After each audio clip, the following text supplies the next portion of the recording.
공부 시작할까요? 네. 좀 전에 공부가 재밌다라는 말씀을 어머님들 하셨어요. 근데 1분만 있다 합시다. 최 부부님 지금 들어오시네. 그래 이제 방금 이야기 시작한 게 공부가 재밌다라는 말씀을 해주셔서 제가 굉장히 기쁘고, 근데 사실은 우리 공부가 좀 어려운 공부이기도 해요. 그저께 부산법회에서는 우리 마음의 메커니즘, 삶의 메커니즘 중에서도 이제 그동안 우리 아주 내면에 있는 이야기, 번뇌라는 것이 뭐고, 이 번뇌가 작용을 하면 탐진치, 이것은 어떻게 생겨나는 것일까? 이런 가장 어렵고 우리 삶의 이야기에서 빼놓을 수 없는 이 이야기를 그래도 윤곽적으로는 보고 들어가야 우리 공부가 시작된다. 그래서 공부의 시작 자리에서 그 내용을 좀 하고 있는데, 그저께는 이제 그 내면의 이야기를 조금 올라와 가지고 행위를 하고 나면 행위의 결과로 어떤 일이 있을까? 사실은 우리가 식이라고 하는 거 있잖아요. 마음. 이 식이라는 거 어떻게 생겨나는 것일까? 이런 부분을 설명하는 결정적인 이야기가 하나 있어요. 부처님, 행위가, 그러니까 찢다라고 하는 마음 심자, 요 마음이 내면에서 생겨나는 탐진치에 오염되면 몸과 말과 만어로, 그러니까 신구의 삼업이 오염이 돼요. 오염된 행위를 하면 아예 그 경전 이름이 존재경이라, 욕계의 보를 초래하는 업을 지으면 식이 욕계에 머문다. 색계의 보를 초래하는 행위를 하면 식이 색계에 머문다. 무색계, 무색계에 머문다. 그래가지고 식이 머문다라고 하는 우리 눈에 보이지 않고 우리로서는 상상할 수 없는 이야기를 왜 부처님입니까? 부처님이 그런 거를 보아내는 지혜의 힘 때문에 부처가 되는 거잖아요. 즉 부처님의 그 지혜의 힘으로 보아서 이러한 행위가 이렇게 식을 머물게 한다라는 그 현상을 설명해 주는 거거든요. 그래 하면서 그것이 오치온과 연결되면서 우리 삶 전체의 이야기가 연결돼 가요. 내면의 이야기가 표면에 행위하고 행위 이후에 나라는 존재가 어떻게 구성이 될까? 이런 이야기가 이제 다 설명이 되는데, 법에 딱 마치고 나니까 우리 부부님들 재밌어요 그러는 거예요. 근데 정말 재밌어요. 말하는 저도 재밌고 어렵다라고 접근을 하면 세상에 이런 게 뭔 필요 있어요, 우리 살아가는데. 그러나 사실은 우리 삶을 정말 어긋남 없이 올바름으로 살아내고, 그래서 참으로 행복하고, 지금 우리가 시작한 주제지만 삶의 향상으로 내 삶을 이끌기 위해서는 모르면 안 되는 거거든요. 오직 부처님만이 보완해서 알려주시는 이런 공부를 그래도 우리 법회 말고도 사실 그런 거를 찾아가지고 전달하는 데가 별로 없잖아요. 그러니까 이 공부를 주목해서 오시는 법부님 입장에서는 무지하게 재미있는 거야. 그래서 저도 고맙습니다 그래 했거든요.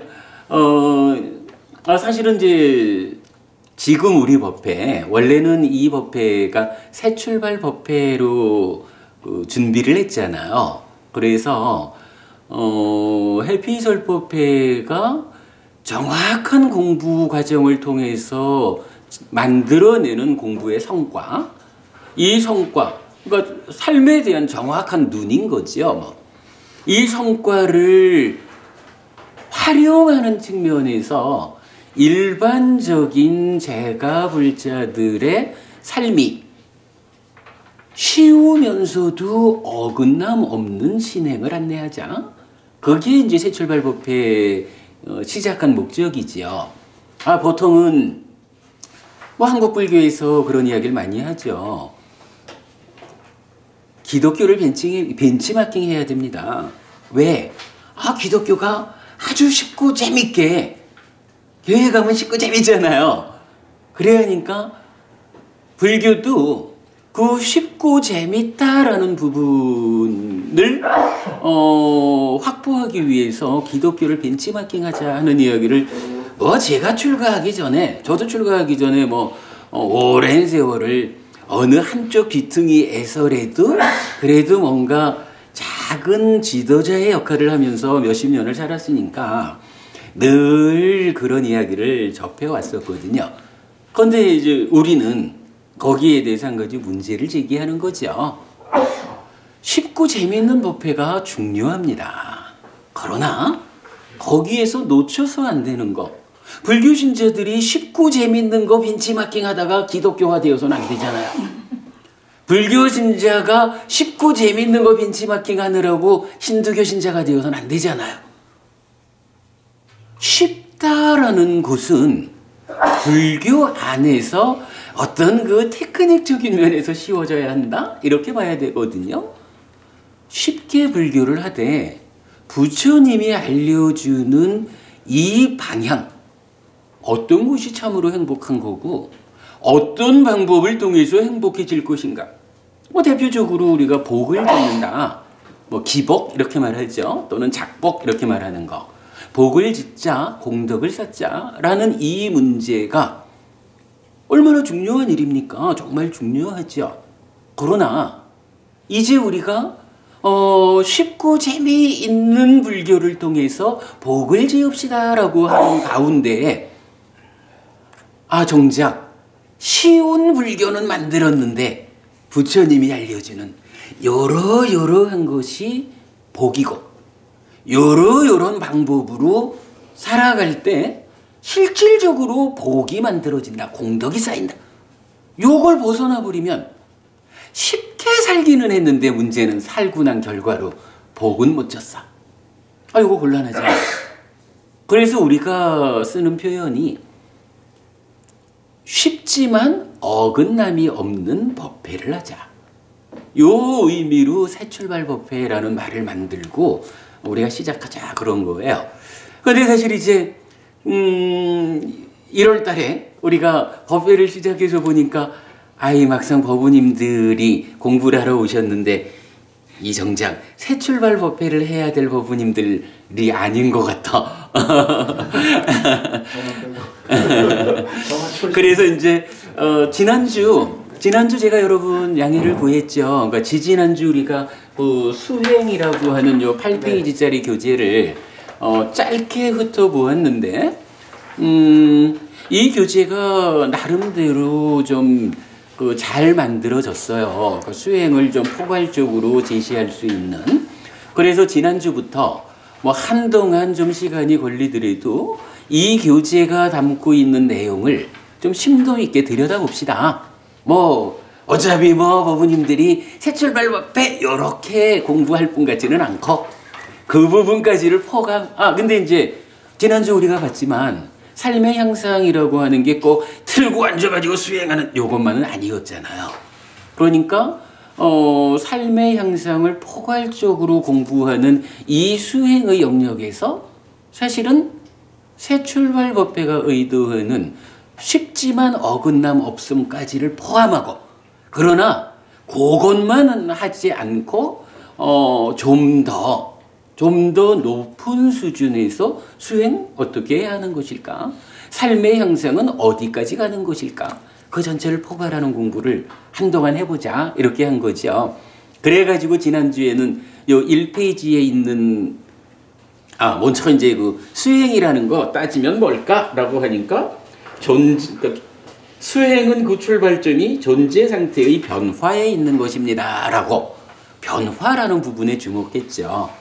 그런데 공부해가지고 퇴보하는 변화를 만든다 그러면 곤란하죠. 그래서 향상하는 변화를 만들어야 합니다. 그렇다면 이 향상이라는 것은 어떻게 보아야 할까요?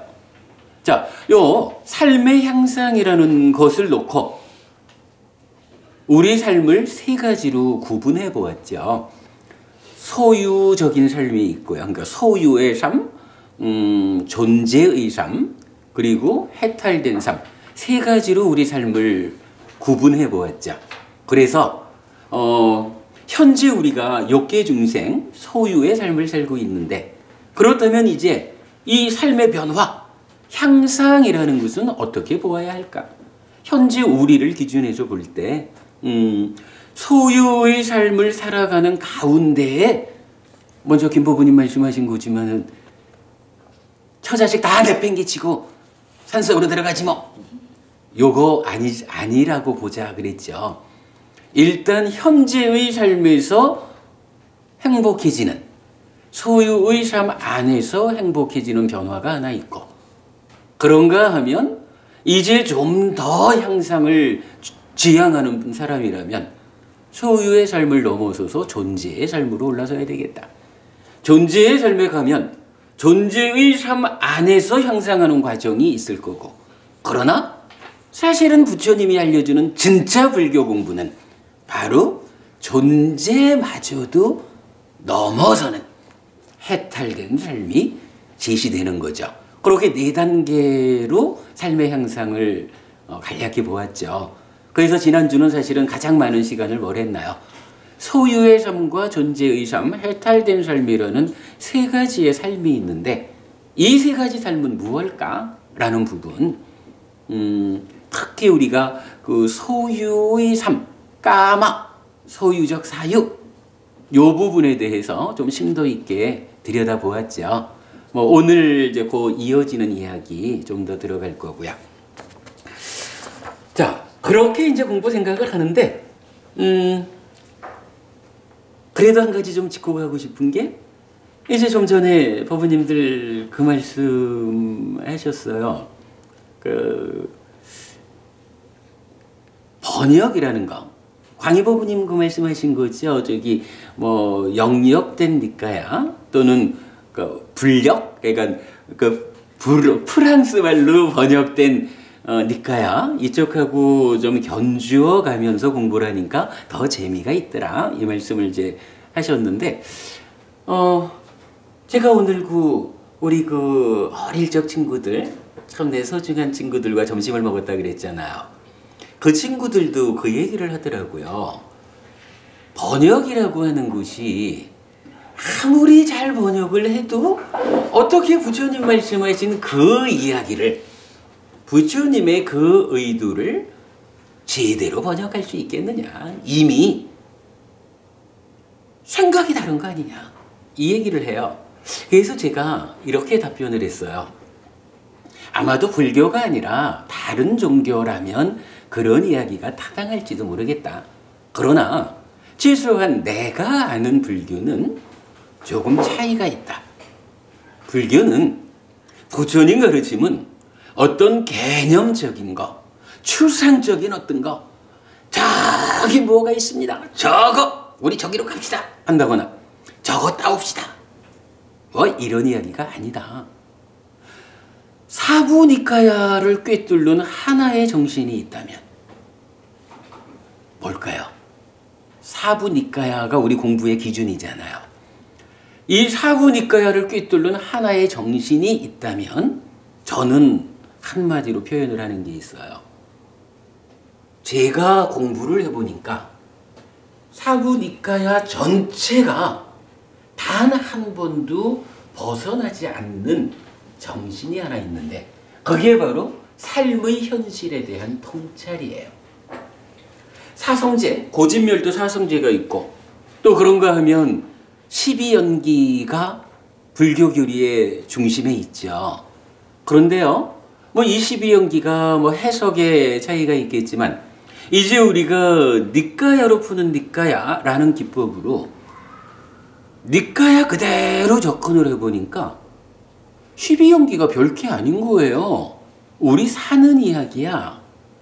마음이 몸과 함께 세상을 만나는 이야기를 풀어내는데, 사실 우리는 잘 모르잖아요. 그러니까 눈에 보이는 대로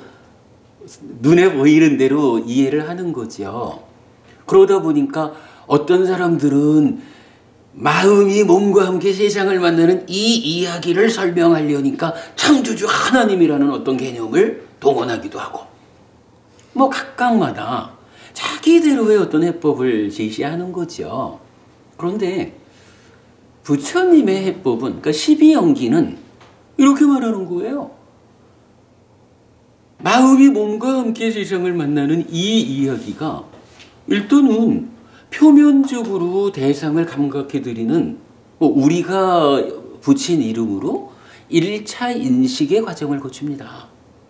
그 1차 인식의 결과로 새로운 마음이 하나 새끼쳐져서 만들어지고, 새끼쳐져 만들어진 요 마음이 내면에서, 그 과정에서 생겨나는 느낌을 내적인 경향성이라고 이해되는 상, 그죠? 이 상이라는 곳의 간섭하에 내면에서 2차 인식을 해요. 그러면 그 2차 인식에 상이 간섭하면서 문제를 일으켜가지고 탐진치가 만들어지는 거야. 그러면 이렇게 1차 인식에 이어가지고 2차 인식으로 내면의 인식 과정을 거치면 탐진치라는 게 만들어지면서 요 마음은 다시 행위하러 간다고요. 근데 마음이 몸과 함께 세상 만나는 이야기라는 거는 따지면 그렇잖아요. 보면 보았어 하고 내적 과정이, 잘 모르는 이야기지만 내적 과정이 있다면, 내적인 과정을 거치고 나면 이제 행위로 돌려주겠죠. 뭐 그렇죠. 법부님 이래 보면 법부님이 계시다라고 내 안에 어떤 과정이 있었다라고 하면, 법부님을 위해서 내가 가르침을 전달해야 되는구나 하면 몸과 말을 동원해 가지고 말을 할 거고요. 뭔가 이런 받아들이면 내적 과정을 거치고 나서 행위로 이어진다고요. 행위가 이어지고 나면 좀 전에 말씀드린 거지만 이 행위가 탐진치의 영향에 의해서 요만큼이라도 오염이 있으면 오염에 상응해가지고 새끼쳐져 만들어진 요 새로운 마음이 욕계, 색계, 무색계라고 하는 상응하는 어떤 곳에 머문다. 머문 식이 쌓여가지고 몸과 마음으로 이루어진 오치온이라고 하는 내 존재를 지속적으로 바꿔나간다. 부처님 사실 요거 말해주는데 요 과정이 12연기예요. 그래서 저는 부처님, 그러니까 사부니까야를 통해서 우리가 확인할 수 있는 부처님 가르침은, 부처님 가르침을 꿰뚫는 하나의 정신은 참으로 삶의 현실에 대한 통찰이다. 이렇게 말하고 있거든요. 우리가 사실 우리 능력으로 보지 못하는 부분을 누구에게 의지해서 배워야 할 것인가? 우리가 부처님을 스승으로 선택한 거죠. 부처님이 그래도 참으로 최고의 스승이요. 이런 믿음을 일으켜가지고 부처님이 알려주는 사는 이야기를 이게 사실이다라고 받아들이는 게 공부하는 거잖아요. 그래서 제가 이제 이런 이야기, 삶의 현실에 대한 통찰, 요걸 놓고는 우리 친구한테 그렇게 얘기한 거예요. 꼭 그렇게만 볼 건 아닙니다. 번역이라고 하는 게 사실은 번역되는 곳에 무슨 말로 어느 자리에서 번역되느냐에 따라서 다 자기들대로의 의미를 담아서 번역하기 때문에 사실은 번역이 정확할 수 없다라는 것이 일반적인 이해다. 그러나 불교는 좀 달리 볼 필요가 있다. 왜? 불교가 무엇입니까? 세상 사는 이야기거든요. 그 세상 사는 이야기에 대한 현실적인 통찰을 부처님이 제시해 준 거거든요. 이렇게 놓고 보면요. 2600년 전에 부처님이 부처님의 마음으로 부처님의 몸과 함께 세상을 만나는 이러한 삶이나 지금 우리가 저도 그렇고 어머님들도 그런 거예요. 우리 모두가 마음이 몸과 더불어 세상을 만나는 이러한 삶이라고 하는 것은 사실은 동일한 거예요. 우리가 방금 이제 덕명법부님, 최법부님이 내적 경향, 상 이렇게 이제 답변을 주셨지만 우리가 사는 과정에 만들어 쌓은 경향이 달라가지고 어떤 사람들은 인간반도 못한 짐승 같은 삶을 살기도 하고 심하면 지옥 같은 삶을 살기도 하고 그래도 우리는 공부를 하니까 조금 좀 나은 삶을 살고 있고 수행을 잘하는 분들은 인간의 몸을 가지고도 새끼무새끼 하늘의 삶을 실현하기도 하고 부처님 같으면 또 제자분들 중에 그 많았던 아라한들은 이 내적 경향의 문제가 완전히 치유되었기 때문에 해탈된 삶을 살아낸 거고 이러한 자기 각각의 조건의 차이 때문에 어떠한 삶을 살았느냐 요 차이는 가지고 있지만 그러나 현실적으로 우리가 이 마음이 이 몸과 함께 그 내적인 경향이라고 하는 그것과의 이 관계 가운데서 살아간다라고 하는 사는 모양새는 똑같은 거예요. 그러면 번역이라는 게 우리가 경전을 정확히 해석하지 못했을 때에 달라지는 거는 풀어내야 되는 숙제지요. 그렇지만 경전을 잘 공부해가지고 해석만 잘해내면 이제 번역이 부처님이 부처님대로 표현한 그것도 사는 이야기를 설명해 준 거고 지금 우리가 번역을 하는 것도 우리말로 우리의 삶을 설명하는 거잖아요. 불교는 중요한 건 해석이죠. 해석만 경전 그대로 해석만 해낼 수 있으면 번역의 문제를 갖지 않을 수 있는 거예요. 오직 요것 때문에 그런 거야. 부처님의 삶이나 우리의 삶이나 그 현실에 대한 통찰이라고 하는 이 삶의 메커니즘 12연기 요거에 다를 게 없는 거예요. 말씀하십시오. 통찰의 뜻이 확실히 안 오는데. 보통은 뭐 이제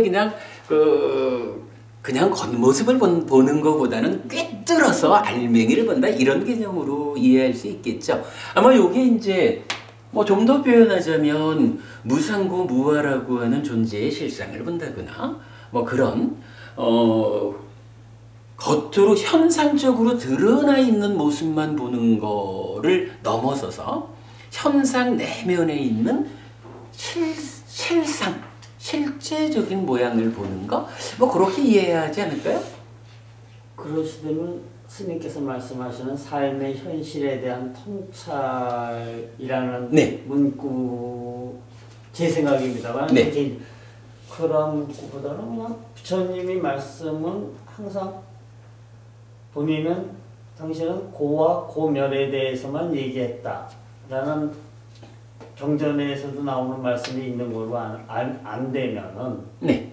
삶의 현실에 대한 통찰의 문제는 종래는 고와 고멸에 대한 이야기가 아닌가 하는 제 개인적 생각인데. 뭐 타당합니다. 왜냐하면 이 삶의 현실이 우리 삶의 현실이 무엇입니까? 라고 하면 기본적으로 불만족스러움입니다. 이 불만족을 이러한 통찰에 이어지는 해결의 방법. 부처님이 보고 마른 사람은 아니잖아요. 보았기 때문에 문제를 해결한 거죠. 해결하는 방법 8정도 이렇게 나오는 거죠. 삶의 현실이 12연기라면 이 현실이 가지고 있는 문제를 해결하는 방법이 8정도라고요. 그 8정도라는 방법을 동원해서 고멸을 실현한 거죠.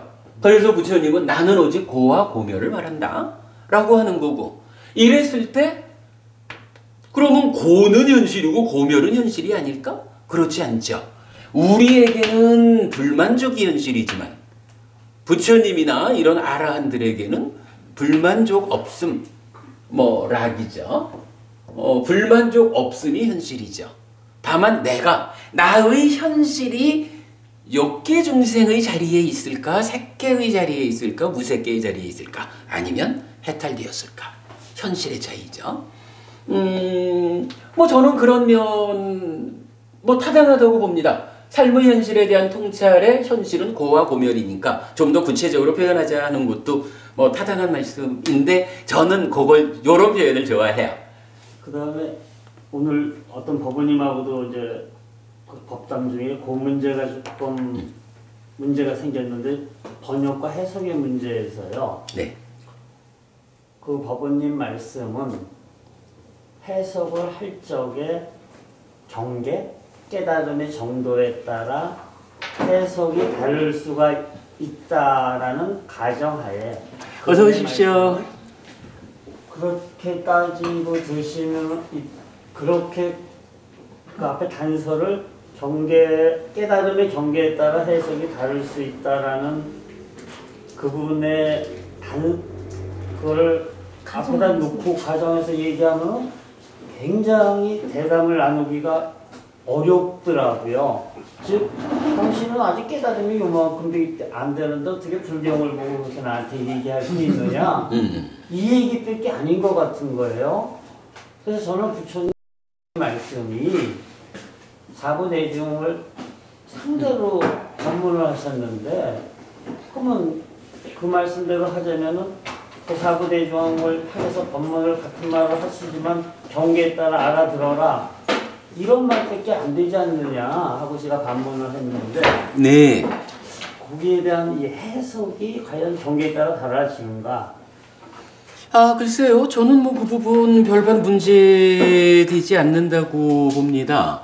우리가 이제 오늘 들어갈 공부가 그런 내용을 담고 있지만, 일단 부처님은, 많이 공부된 사람한테는 공부된 만큼에 어울리는 설법을 하셨고, 많이 공부되지 않은 사람들에게는 공부되지 않은 사람에게 어울리는 설법을 하시거든요.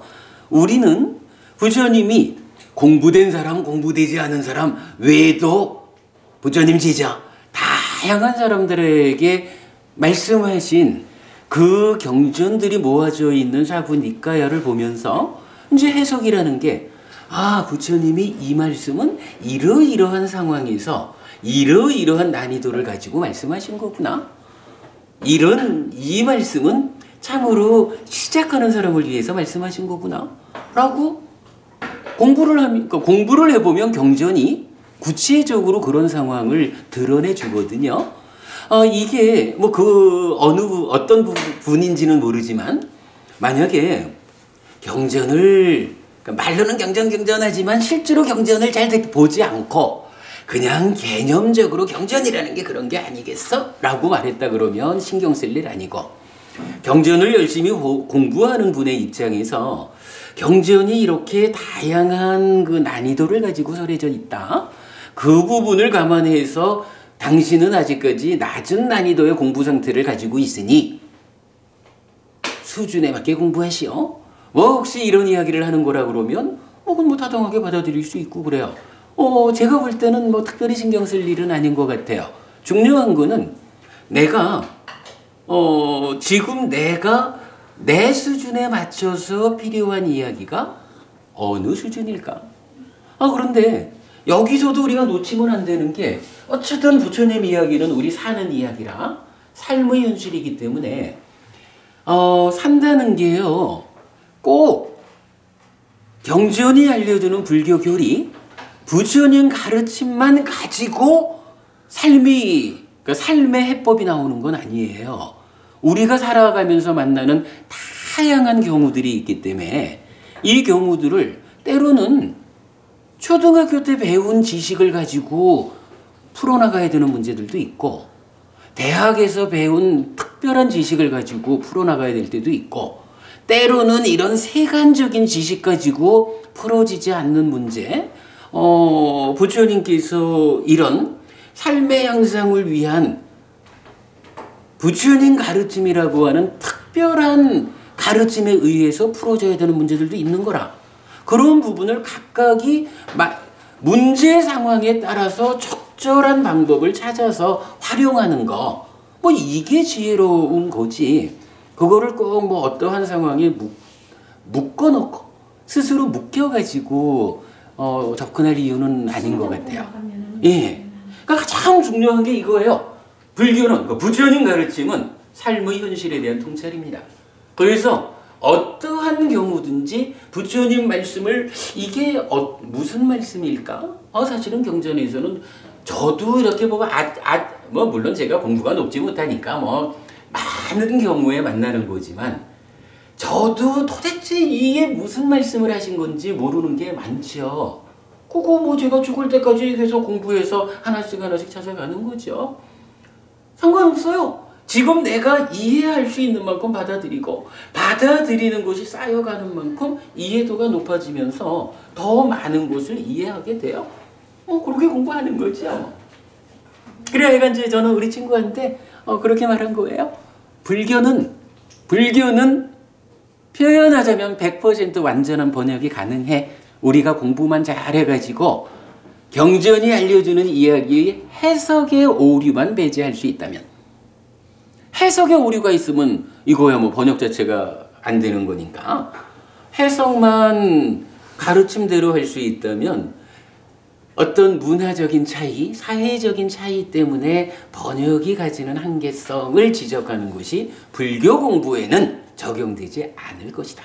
왜? 그때도 사는 이야기고 지금도 사는 이야기고. 그래서 제가 한번 지난번에 아마 우리 법회에서 얘기 안 했던가요? 작년에 부산 불교 방송하고 뭐 인터뷰를 좀 하는데 그 얘기를 했어요. 니까야라고 하는 게 2600년 전 이야기입니다. 2600년 전 이야기를 가지고 뭐 지금 니까야 말할 게 있습니까? 그렇다고 뭐 악의적으로 한 게 아니라 이제 이게 다 질문을 하신 거예요. 근데 사실 재미있는 질문이고 이게 재미 이전에 핵심을 찌르는 질문이거든요. 제가 그래도 잘 답변을 했어요. 2600년이라는 세월이 길다면 긴 시간이지만 우리가 뭐 가르침에 따라서 이해하는 우리 삶의 현실이라는 것은 윤회하는 삶이거든요. 몸이야까지는 물질이 되다 보니까 100년짜리 몸일지 몰라도 몸과 함께 나를 구성하는 요 마음은 삶의 과정에서 좀 전에도 설명드렸지만 계속 새로운 마음을 새끼쳐서 싸우면서 변해가잖아요. 이렇게 지속적으로 변화하는 이 마음의 수명은 몸 따라 물질인 몸처럼 100년짜리가 아닌 거라. 이 마음은요, 부처님 가르침에 의하면 윤회가 언제 시작했을까? 요 마음이 언제 생겨났을까? 이런 이야기죠. 무명과 가래가 있는 한 중생한테는 드러나지 않는다. 헤아릴 수 없이 오랫동안 우리가 윤회해 왔다. 그러면 앞으로 우리가 얼마나 더 살까요? 부모님, 우리 앞으로 얼마나 더 살까요? 모르겠는데 지구는 뭐 14억 년이 되면 없어진답니다.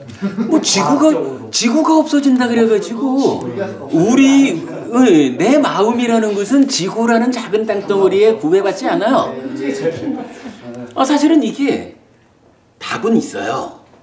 답은 명확한데 이거를 시간적인 숫자로 말하기는 좀 곤란할 거예요. 아니, 저는 이제 곧 해탈할 목적이니까 생사가 없어지면 잘 모르는. 해탈되면 어떻게 될까요? 오래 산다고 얘기했죠. 그게 답입니다.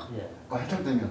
그러니까 제가 그렇죠. 그러니까 제가 여쭤본 거, 이 마음은 언제까지 살까? 그러니까. 시작한 거는 무명과 가래가 제거되지 않는 한 드러나지 않아, 그죠? 근데 언제까지 이 마음이 살아갈까라고 하는 부분은요, 숫자적으로 말을 할 수는 없어요. 그러나 분명한 거 하나는 지금 말씀하신 그대로예요. 해탈할 때까지 살아가야 되는 거라. 이게 심지어는요, 수행을 통해서, 그러니까 바른 가르침에 의해서 우리가 수행을 해가지고 그야말로 해탈해서 존재를 소멸할 때까지 나라고 하는 오치온이라는 자기 존재, 이 존재를 소멸하고 해탈해서 아라한 될 때까지, 달리 말하면 윤회에서 벗어날 때까지죠.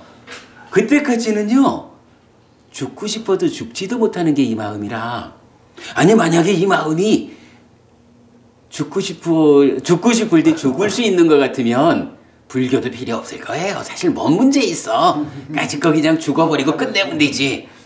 근데 부처님이 알려주는 이 마음이라는 게 죽고 싶다 해서 죽어질 수 있는 그런 마음이 못 되는 거예요. 오직 한 가지 방법. 해탈해서 존재를 소멸할 때까지는 살아가야 되는 거예요. 뭐 해탈했다라는 것을 죽는다라고 말하는 게 조금 뭐 어색할지 몰라도 일단은 나라고 하는 오치온이라고 하는 나란 존재로서의 삶을 끝내는 거잖아요. 그래서 우리 법회가 쓰는 표현이 뭐예요? 윤회를 왜 할까라는 거 보면 100년짜리 몸에 비해서 마음이라고 하는 것은 해탈할 때까지 죽고 싶어도 죽지도 못해요. 그래서 몸하고 마음하고 생존 기간의 불균형이 있어. 요거 사실은요. 부처님이 알려주는 삶의 현실, 윤회를 설명하는 가장 정확한 표현이에요. 저는 뭐 공개적으로 제가 말하는 게 윤회를 가장 정확하게 설명하는 법회가 우리 법회일 것입니다. 사실 두 가지인 거예요. 이 마음이란 삶의 과정에서 그러니까 새로운 마음이 지속적으로 새끼 젖어 생겨나서 오염에 의해서 머물러가지고 쌓여가지고 오치온이라는 내 존재가 순간순간 변해간다. 뭐 이런 지속적으로 변화한다라는 요 마음이 몸과 서로 조건되는 관계 때문에 몸 없이 마음 혼자 있을 수는 없어서 몸이 필요한데 요 몸이라는 것은 기껏 해봐야 100년 안팎이거든요. 그러니까 몸과 함께 해야 되는데 생존 기간에 불균형이 있어. 별 수 없는 거예요. 요 몸이 기능이 다 했다, 죽었다라는 표현으로 떨어져 나가면 죽는 그 순간, 떨어져 나가는 그 순간 이제 업의 힘에 의해 가지고 새로운 뭔가 아무런 시간적인 차이가 없이 죽는 그 순간 새로운 뭔가 만나는 부처님이 알려주는 윤회가 이거예요.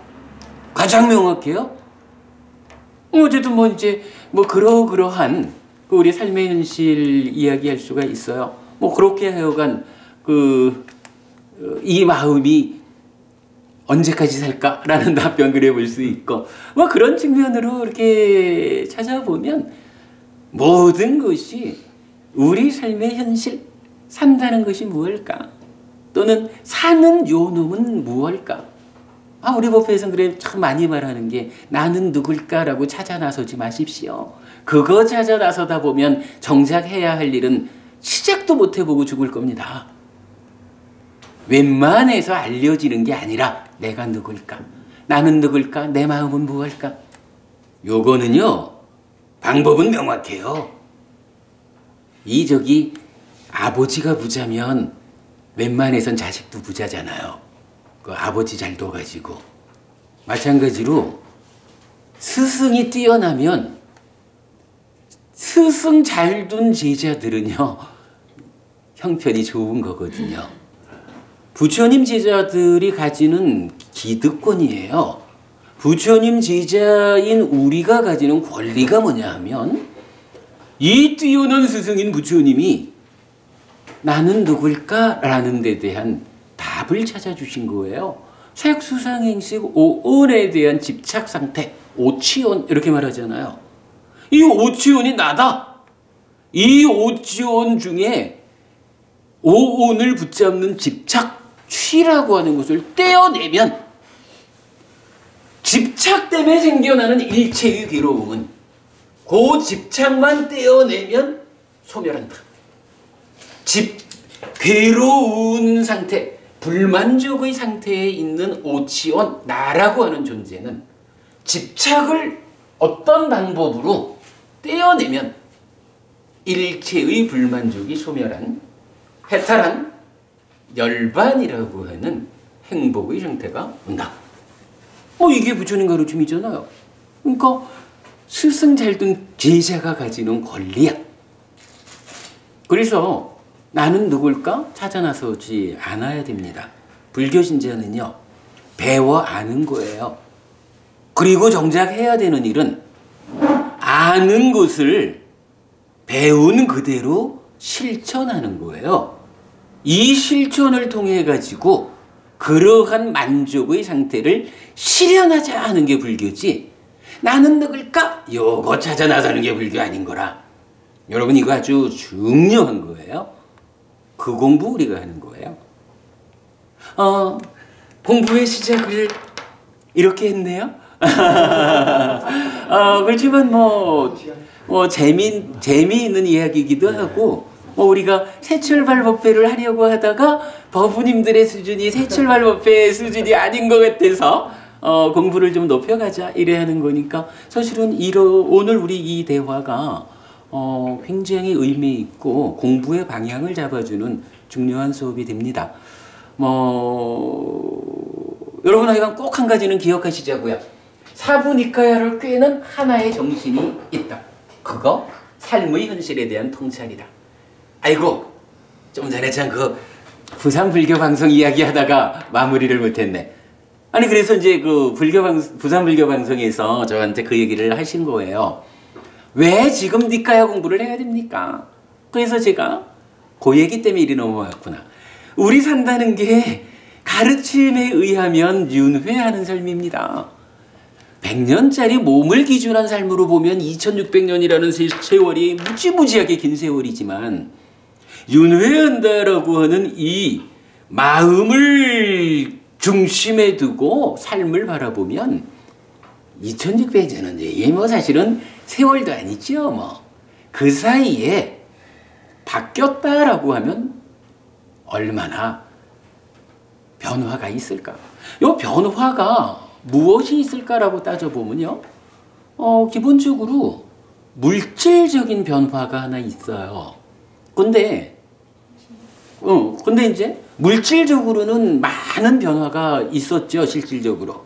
근데요, 이 물질적인 변화가 그냥 달라졌다 이렇게만 말할 게 아니라, 공부하는 입장에서 보면요, 특별한 조건을 만들어줬어요. 제가 볼 때는 한 가지가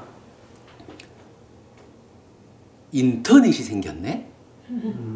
인터넷이 생기다 보니까요, 아니 저 같은 사람도 저 사실 출가해가지고 얼마 안 돼가지고 혼자 공부를 해야 되는 상황을 제가 맞았고, 그랬을 때 혼자서 공부할 수 있는 방법이 없잖아요. 사실 저도 처음 그 해피법당 문을 열고 공부를 하려고 하는데 경전을 살 돈도 없었잖아요. 중이 돈이 없는 게 당연했고, 그러다 보니까 공부할 수 있는 유일한 창구가 한 달에 한 돈 3만 원 내면은 인터넷은 연결되니까 인터넷으로 쫓아다니면서 공부를 조금씩 시작하고, 그러면서 해피법당 네이버에다 카페 만들어가지고 글을 조금씩 쓰기 시작하니까 이제 그 인터넷에 의해서 해피 스님이란 사람이 공부를 시작했구나, 이렇게 발견한 법우님들이 조금씩 보시를 해주셔가지고, 그래서 제가 경전을 사게 되고, 경전이 생겨나다 보니까 공부를 좀 더 잘할 수 있게 됐고, 그러다 보니까 우리 공부가 조금씩 확산이 되는 거죠. 어쨌든 이제 그런 인터넷에 의해서 공부가 출발할 수 있었고, 이게 또 조금 공부가 조금 눈이 떠지니까, 인터넷이 주는 재료가 참 많더라고요. 그래서 지금 우리 법당에 가면은 컴퓨터에 그러니까 니까야 빨리 원전이 인터넷상에 공개되어 있어요. 그래서 그 공개된 빨리 원전을 제가 지속적으로 우리 초계불전연구원하고 빨리 성전협회의 번역본하고 늘 이렇게 견주와 비교해 가면서 잘 모르는 부분은 주로 이제 이런 번역의 도움을 받아가면서 공부를 하다가, 틈틈이 좀 의미 있는 부분, 이건 내가 직접적으로 원전의 의미를 해석해야 된다 싶은 것은 한 구절 풀어내는데 하루 종일이 걸리더라도 할 수 있는 거예요. 이런 점 보면 2600년이라는 이 물질적 변화 가운데에 인터넷이 있어서 이제 공부할 수 있는 환경이 되었다라는 거 커다란 조건이에요. 그런가 하면 또 한 가지가 뭐냐 하면요, 그러니까 물질의 변화 발전이 또 한 가지 중요한 조건의 변화를 가져왔어요. 교육 수준이 높아졌거든. 부처님 당시에 사람들은 이러면 그때 글이 있었나 이럴지 몰라도 어쨌든 교육 수준이라는 개념에서 보면 그러니까 교육이라는 건 아주 특별한 사람들만의 일이었을 거 아니에요. 부처님이 법을 설해도 그 법을 듣고 법을 이해할 수 있는, 법대로 내 삶을 바꿔갈 수 있는 사람이 참 많지 않았을 거예요. 그런데 지금은 어떠냐 하면 교육 수준이 높아져가지고 인터넷이 주는 이런 다양함에다가 특히 한국 같으면요. 한국이 그래도 이만큼 세계적으로 경제적이고 하여간 국가의 힘이 가진 거 그야말로 아무것도 땅에서 얻어내지 못하는 가운데 이래야 하는 거는 교육열이라고 하는 거잖아요. 교육의 힘을 통해 가지고 이제 공부할 수 있는 개인적인 능력이 향상했어요. 그래서 제가 먼저 한번 말씀드렸죠. 해피 스님도 IQ가 3자리는 되거든요. 경전을 보고 만약 제가 초등학교도 못 나온 사람이다라고 하면 경전을 보고 그거 이해할 수 있을까요? 못한다고요. 교육 수준이 올라오다 보니까 경전을 보고 이해할 수 있는 인지 능력이 생긴 거예요. 여러분 우리 모두 다 그렇잖아요. 2600년이라는 이 변화가 광희보보님 잠깐 말씀하셨지만 정신이라는 측면에서는 사실은 그때 사람들도 괴로웠고 지금 우리도 괴롭고 그때 사람들도 괴롭지 않기를 불만족 없는 삶을 원했고 지금 우리도 불만족 없는 삶을 원해요. 정신적인 것은 그때나 지금이나 별 차이가 없어요. 그런데 이러한 불만족 없는 삶을 실현하자라고 하는 그 도구적인 측면에서 보면 2600년 전보다 지금이 물질의 변화가 주는 인터넷이라든가 교육 수준의 제고라든가 이런 것 때문에 좋아진 거예요. 그래서 제가 부산 불교방송에서 딱 그 얘기를 했잖아요. 이런 점들을 우리가 좀 주목해 보면 지금이 바로 니까야를 공부할 때입니다. 지금이 바로 2600년 전에 그 뛰어난 우리 스승이 알려준 그 공부를 이제 빠르게 공부할 수 있는 조건이 갖추어졌습니다. 여러분 지금이 니까야 공부할 때입니다. 제가 그렇게 답변을 했잖아요. 멋있지 않아요? 근데 이게 얘기 조금만 하고 우리 좀 쉬죠. 네. 이 이야기 그러니까 정신이라는 점이요. 부처님이 대략 2600년쯤 전에 사셨거든요. 자, 지금이 불기 2559년? 불기가 부처님 돌아가신 때부터 시작되거든요. 45년을 사셨잖아요. 그러니까 부처된 지 45년을 사셨잖아요. 그러니까 부처된 시기로 보면 지금 2600년 딱 된 거예요. 그런데요. 제보부님. 네. 공자님은 언제뿐이죠? 지금부터 2100년 전인가요? 거의 똑같으실걸요? 2500년? 2100년 전? 2100년? 그러면 예, 조금 BC 전에 그러니까 네. 100년경이라고요. 거의 비슷하시는데? 제가 알기로 제가 알기로 그 부처님의 탄생 연대에 대해서 이제 워낙에 인도의 문화상 정확하지 않다 그러지만 현재 세계적으로 통용되는 불기 이 기준으로 보면 부처님이 공자님보다 제가 그때 본 거로는 10몇 년인가 형이 같은 시대에 살아요. 그죠? 동시대죠. 그럼 이 부분님 저기 노자님은요? 노자는 언제뿐인가요? 공자님보다 한 10년 정도 뒤질 거죠? 비슷하게. 제가 듣기로는 공자님이 젊은이일 때 노자님은 늙은이였대요. 그러니까 같은 시대에 그래가지고 이렇게 이건 지난번 EBS 인문학 특강 해설에 나오는 걸 보니까 표현을 재미있게 이해할 수 있는 거예요. 공자님이 이제 1000명을 극복하고 인간의 도를 세우자라고 해서 인간의 도를 그래도 나의 내면에 근거해서 인간의 도를 세운다. 뭐 이렇게 이제 공자님은 공자님대로 유교, 유학, 도를 세우는 거예요. 그때 공자님이 젊은일 때 늙은이였던 노자께서 공자님, 그대가 인간의 도를 세우자 하는 것은 타당한데 그러나 인간의 도를 내면에 근거해서 세우면 그 도가 완전한 도가 못 됩니다. 왜냐하면 아주 중요한 이야기지만 인간의 내면 자체가 불완전해. 그죠, 부부님? 그러니까 인간의 내면 자체가 불완전한데 이 불완전한 내면에 근거해서 도를 세우면 이게 완전할 수 없잖아요. 그래가지고 노자께서는 이 불완전한 내면에 근거하지 않고 자연에 근거한 내적인 어떤 불완전이 자연에는 없잖아요. 어떠한 의도도 욕망도 개입하지 않잖아요, 자연에는. 그래서 자연에 근거한 도를 세웁니다. 해서 도덕경이 쓰이고 뭐 도교하고 노자하고 직접적이진 않다 하지만 하여간 이런 노자라는 스승의 이야기가 대두되는 거거든요. 그래서 공자와 노자도 비슷한 시기라. 그런가 하면 이제 방금 말씀하셨지만 소크라테스는 언제일까?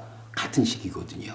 소크라테스가 같은 시기다라는 것은 소크라테스의 제자가 뭐 플라톤이고 아리스토텔레스고 이렇게 구제자라고 하는 그룹으로 보면 거의 뭐 노자와 공자 이런 정도의 연배들이겠죠. 뭐. 이렇게 놓고 보면요. 현재 세계적으로 성자라고 말하는 분들, 인류의 스승이라고 말하는 분들, 동쪽에서부터 보면 공자, 노자, 부처, 소크라테스, 플라톤, 이런 분들이 다 그 시대로 만약에 2600년 원시적 가르침을 가지고 뭐 지금 니까야라고 니까야 합니까? 이렇게 말하면 공자도 노자도 소크라테스도 다 필요 없는 거예요. 그죠? 동시대 스승들 중에 부처님만 빼어가지고 의미 없어 이렇게 말할 수는 없잖아. 그죠? 그래서 분명히 그 부분은 우리가 이해할 수 있어요. 정신적인 면은 부처님 때나 지금이나 차이가 없는 거라. 반복하지만 그때 사람들도 불만족스러움에서 벗어나기를 원했어요. 지금 우리도 이 불만족이라는 이름의 괴로움에서 벗어나고 싶거든요. 그리고 그러한 소망을 가지고 있는 이 마음이라고 하는 것은 마음의 입장에서 보면 2600년은 아주 시간도 아니요. 뭐 굳이 그 어떤 고리타분한 옛날 이야기를 가지고 라고 말할 부분은 아니다. 이 측면 우리가 볼 수 있어요. 얘기한 김에 우리 한 가지만 좀 더 해볼까요? 우리 법회에서는 사실 우리 교재에도 중간에 보면은 이제 빠쌍나 빠싸띠라고 해서 보면서 보지 못함이라고 하는 한 주제 부분이 있어요. 96페이지나 96인가요? 아닌데? 그거보다 좀 그러지 포함해서 관점 3 보면서 보지 못한다의 의미.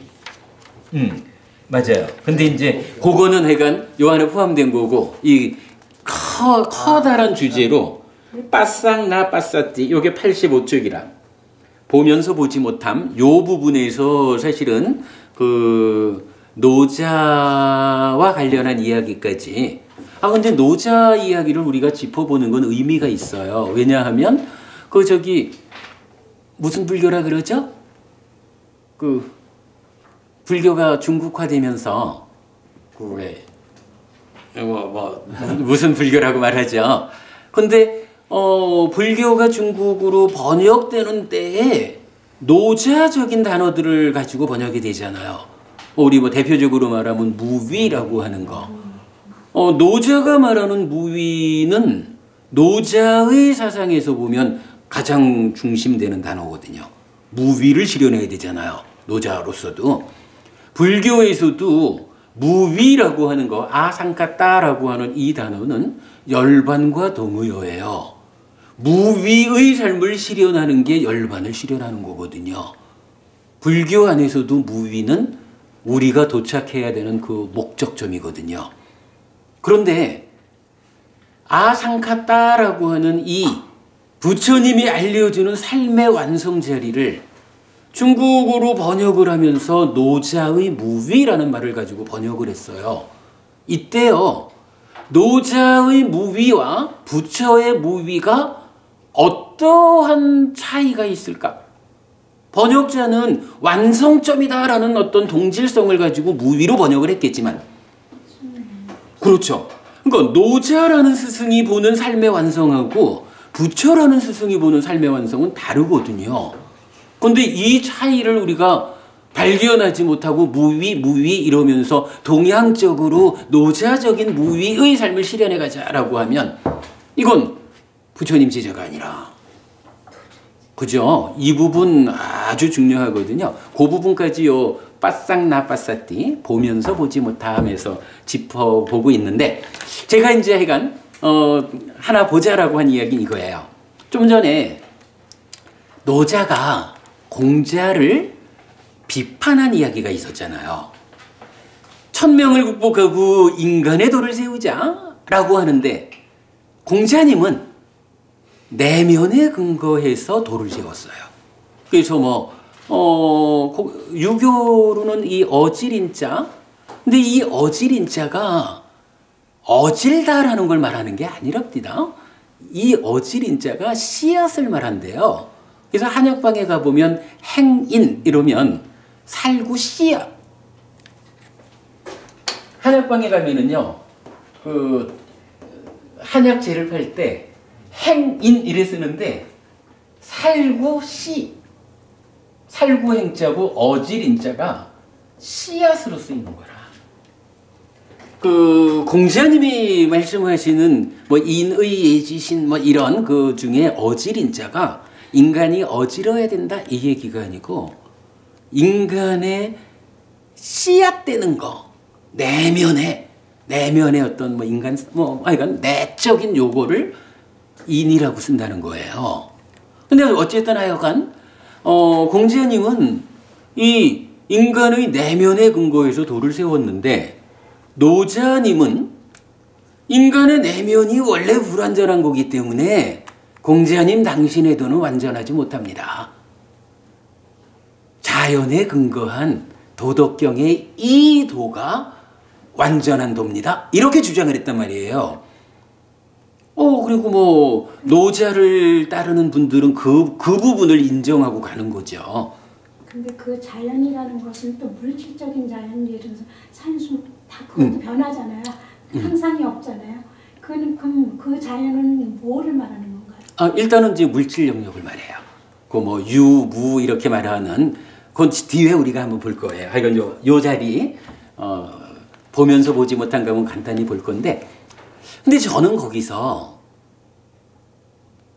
지적하고 싶은 게, 노자의 지적, 공자에 대한 비판이 사실이라고 하면 2600년 전에는 관계가 없었어요. 중국 땅하고 인도 땅이 떨어져 있었으니까. 중국에서 어쨌든 인도 땅에서 상관이 없었잖아요. 근데 지금은 세상이 인터넷도 생기고 이래서 중국에서 문제가 있다라고 하는 건 인도에도 문제가 있는 거고 한국에도 문제가 있는 거잖아요. 노자의 비판 그대로 인간의 이 내적인 불완전 때문에 내면에 근거한 도가 불완전한 도라는 것이 사실이라면 이젠 이게 남 얘기가 아닌 거라. 내면에 근거한 도를 세웠다라고 하는 점에서 가장 대표 주자를 따지자면 누굴까요? 그러니까 인간의 내적인 영역에 대한 어떠한 가르침이 공자님이 대표일까요? 부처님이 대표일까요? 그죠? 그런데 노자의 말씀대로 내면의 불완전성 때문에 거기에 근거한 도는 불완전하다라고 하면 이제 이게 단순히 공자에 대한 비판이 아니라 부처에 대한 비판, 우리를 비판하는 이야기가 돼버리는 거예요.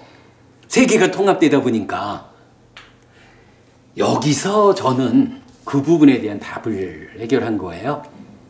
아까 이제 그 말씀하신 내적 경향, 상, 이 상이 병들어 있는 것을 번뇌라고 말하고, 결국은 욕계, 색계, 무색계라고 하는 오치온으로서의 자기 존재의 삶은 노자가 지적하는 바로 그 부분, 바로 그 내적인 불완전성 때문에 우리 삶이 욕계 중생이든 색계 중생이든 무색계 중생이든 이 집착 때문에 중생이 되어서 살아가는 불만족의 불완전한 삶인 거거든요. 그런데 정말로 이 내적인 불완전이 노자의 말씀대로 근본적으로 불완전해서 해결될 수 없는 거야. 이런 것일까?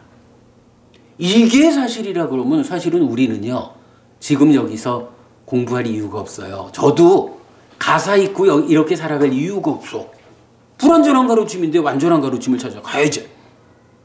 우리가 뭐 부처님 제자하려고 중대는 건 아니잖아요. 부처님이 훌륭한 스승이니까 부처님의 의지에서 내 삶을 향상하려고 하는 게 중대는 이유고 불교 부처님 제자가 되는 이유지. 중요한 게 바로 그거예요. 부처님은 여기에 대해서 공자님과의 차이를 보여주거든요. 아라한이라는 존재가 뭐예요? 번뇌를 뿌리 뽑은 거거든요. 번뇌를 완전히 소멸했기 때문에 탐진치가 뿌리 뽑혔어. 번뇌라는 이름으로 내적인 불완전이 존재하는데, 이 내적 불완전을 공자는 하지 못한 그 일을 부처는 했거든요. 그래가지고 번뇌를 완전히 소멸했다. 상라가정이라고 하는 존재에 대한 오해를 완전히 해소하고 무상고 무아라고 하는 존재의 실상을 보았다. 심지어는 무상고 무아라는 실상 가운데도 불만족이 있기 때문에 그 불만족까지를 해결한 상락무아라는 열반을 실현했다. 무위의 삶이다. 이 부분을 부처님은 실현했잖아요. 우리가 말하는 고진멸도 사성제 중에 그 고멸, 이 고멸이라는 게 뭐예요? 바로 번뇌를 완전히 소멸하고 탐진치를 뿌리 뽑았기 때문에 이제 더 이상 내 삶에 요만큼의 불만족이, 불완전한 상태가 없다. 그래서 그 내적인 불완전 때문에 생겨나는 불만족한 삶의 상태, 오치온이라고 하는 중생의 삶을 청산하고 윤회에서 벗어나고 해탈했다. 열반을 실현했다. 아라한 되었다. 이렇게 말하는 거잖아요. 결국은 여러분 우리가 이 부분을 주목해야 노자가 공자를 비판한 그 부분 타당하다라고 인정할 수 있죠. 그러나 그 인정에 의해서 불교까지도 내적인, 그러니까 내면에 근거한 가르침으로 싸잡아서 불완전한 가르침으로 불완전한 가르침으로 취급될 수 있죠. 그러나 이 자리에서 분명히 부처와 공자의 차이, 부처는 그 내면의 불완전을 실질적인 공부의 대상으로 삼아가지고 사실 사마타 윗바사나 그 앞에 사념처 이래야지만 사념처 사마타 윗바사나라고 하는 과정을 통해서 최종적으로 하는 게 뭐예요?